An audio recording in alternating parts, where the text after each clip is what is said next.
Xavier, are you gonna come help Dad fix the car today? No? Okay, that's fine. Dad will do it by himself. Good morning, y'all. Gonna get some stuff done to the B6 A4 today. This is something I should have done when I first bought the car, but just been slacking.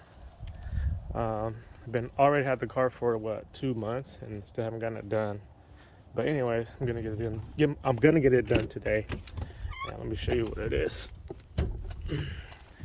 So the B6 A4 has some really old, bad coolant. You can look and see the reservoir there. It's all freaking rusted up in there. I need to get that flushed out ASAP. You guys can see right there. I've been driving on that for what, 2 months. Anyways, I bought a new reservoir from FCP Euro, the Molly Bear brand, and I got some fresh coolant, and I'm gonna get that all changed out on this video here. Okay, so the plan is to flush out all of that old stuff before replacing the coolant tank. And the way I'm going to do that is cycle water through the whole system and flush it out like 4 to 5 times before actually filling it up with coolant. And I will be flushing out the coolant through that sensor right there. And to be able to remove that, all it is it's just a little clip that holds that sensor in, so you can just pry that out with maybe a little flathead screwdriver. And to be able to replace the coolant tank, also very easy. All you gotta use is a little well, this here is just a T25 screw, so it's gonna be pretty simple. And okay, so let me go ahead and get the car set up, put on jacks and jack stand, and get this process started. And there goes the wife to go pick up some breakfast. Hopefully some good stuff.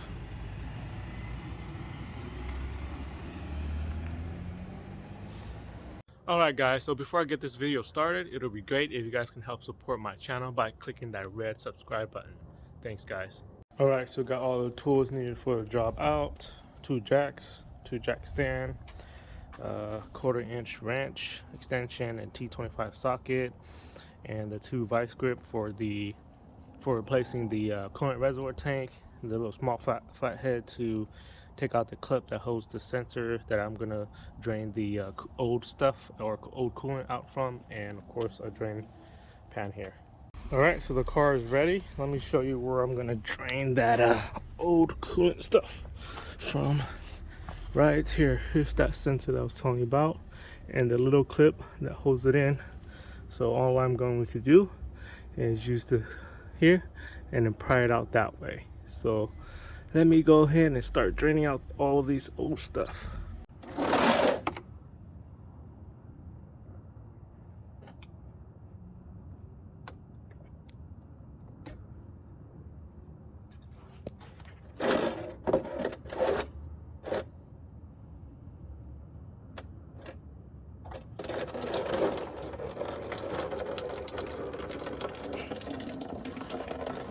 Alright, so most of that stuff is out for the first round.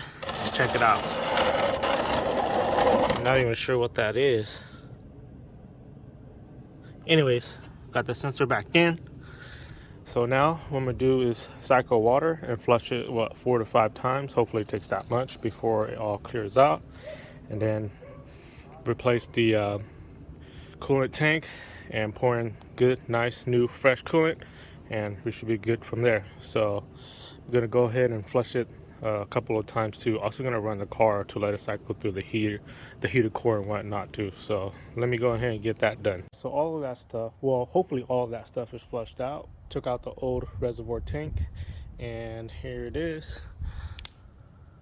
The old one looks really bad and old and rusty. You can see it inside there.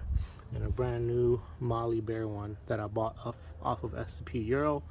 And then some new fresh coolant I bought from a local auto parts store. So now the new reservoir is ready to go in, and a new coolant. Let's get this new coolant bottle in. Like I said, it's just being held in by a little T25 screw and the little 2 tabs back here, and those 2 tabs kind of just slide into these 2 slots here, one here and one over here. So all you really do is first kind of going like that, and then lock it in, and then bolt it down with that little T25 screw, and then the 2 hoses, one up here and one down there. That's all it is. So let me go ahead and get this guy installed. Oh yeah, also don't forget the connector to the coolant level sensor right here on the bottom of the coolant tank, and it's this guy right here. I already took off. All right guys, car is all back together, no leaks, new coolant inside. Been running for a little bit, but I still need to burp the system because I still don't have heat. But the car should just warmed up. Anyways, I'm gonna go take it for a test drive, try to burp the system as much as I could, and just continue to fill up coolant as needed. On the test drive, went to stop by Walmart because I had to go pick up some batteries for my son's toy. But anyways, while scrolling through the toy aisle, I actually found this guy here. It's pretty cool if you ask me. It's a little 66 Volkswagen Carmen Ghia with a little travel trailer. And this one is made by Maisto. I believe that's how you pronounce it. All right, guys, been driving it a couple of days, and the car is good. Heater is back. Coolant color is good, still pink, and I do still need to top it off here and there, but that's to be expected because it's still, you know, burping out the air in the system. But anyways, car is good to go now. So happy that all of that rust water is out of the system now. So just a quick summary of what I did. Left the old coolant tank in there, flush out the system first by flushing it from that little sensor right there. After that, still leave the old coolant tank in there and cycle water and flush the system like 4 to 5 times to get as much of that old rusty water out. And then after that, just put everything all back together, plug in that sensor, install the new coolant tank, and fill up the system. Let the car run for a little bit, blast the heat, take it for a drive for a couple of days, and continuously refill the coolant as needed. Heater came back on, and that was all that it was to do a coolant flush and a coolant tank reservoir replacement. Now to figure out the next thing to do to the B6 A4. Either the S4 rear bumper or maybe an 034 diverter valve that just came in not too long ago. Anyways, that's going to end this video here, guys. Thanks for watching this video. Don't forget to subscribe to help support my channel. Comment any sort of feedback to help my channel grow, and like this video if you find it helpful. Thanks guys, and I will see you guys in the next video.